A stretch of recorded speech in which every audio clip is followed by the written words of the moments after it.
Hello, Civics students. In this video, we're going to crash course our Comparative Government Unit. I had a much larger unit and assignment planned, but given the current circumstances with distance learning, we are only going to focus on the basics. So here we go.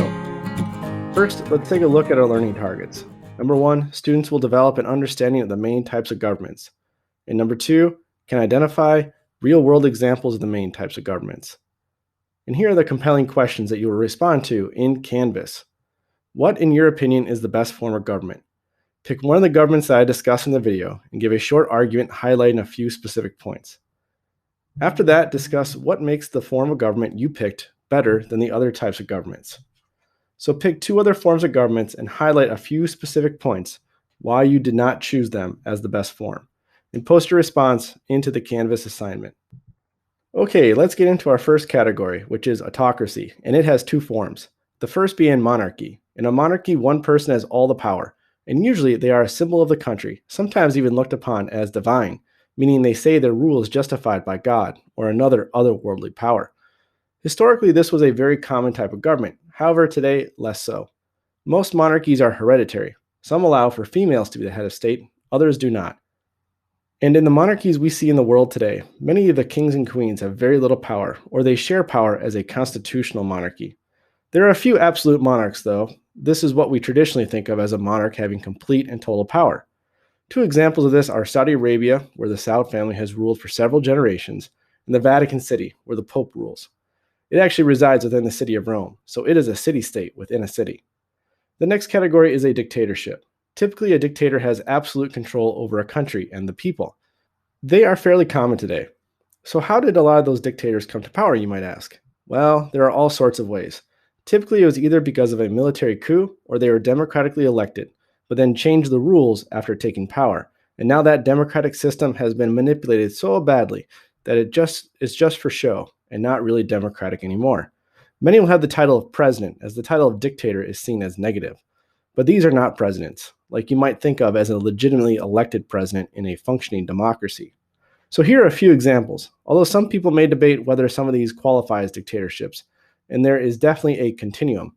One dictatorship is not the same or harsh as another one. But some examples are Russia, Cuba, Vietnam, Uganda, North Korea, and there are many, many more. Next is democracy. This type of government is when citizens hold political power. It has several different forms. Here's a very simplified version. Note, democracies across the world vary greatly in their rules, how much power citizens actually have, and a variety of other factors. First, democracies across the world are nearly all some form of representative democracy. This is when citizens elect leaders to represent their rights and interest in government. There are 2 main types. First, a republic, which is what we spent most of the academic year on because that is our type of democracy. We vote for most political positions, including Congress, president, local judges, as a few examples. There are some other positions that are appointed, like the people who run the Federal Reserve or the Supreme Court. The main type of representative democracy we see around the world is a parliamentary democracy. Again, these vary widely, but overall, there are a lot of similarities to a republic, except that Parliament, which is kind of like our Congress, elects the Prime Minister, which is kind of like our President. Our closest allies, Great Britain and Canada, are great examples. There is also direct democracy, in which the citizens themselves are involved with the decision-making instead of electing someone. This was made famous by ancient Athens.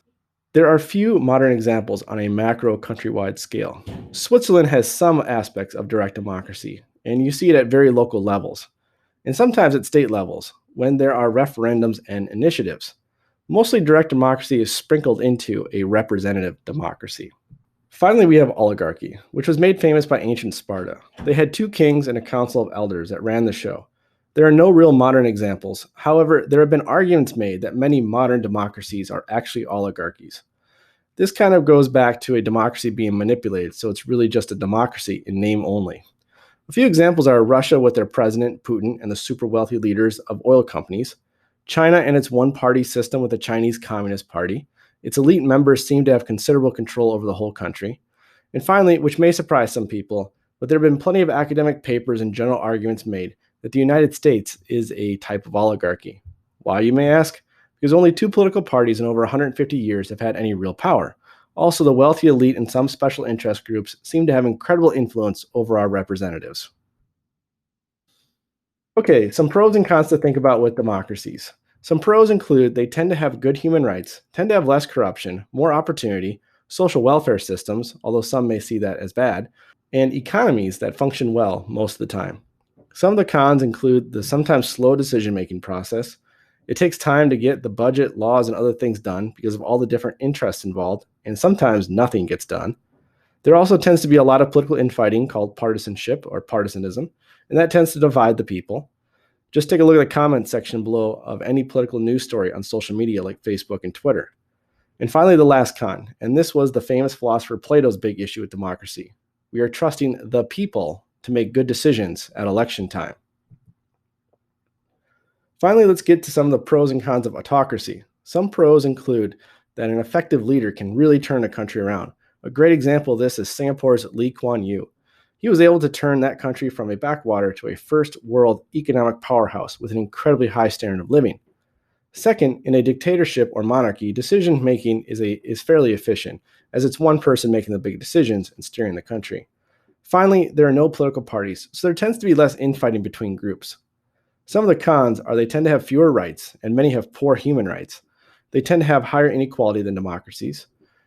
For monarchies in particular, there is a genetic roll of the dice when it comes to the next leader. There are many examples throughout history and today in which the next leader was unfit to rule for a variety of reasons. For dictatorships, when a dictator achieves power, many times they'll have scores to settle, and they will purge rival individuals and groups. Okay, that does it for Crash Course in Comparative Government. I'm not sure how often I will be doing these civics videos, especially since the year is almost finished, but feel free to like the video and subscribe to the channel.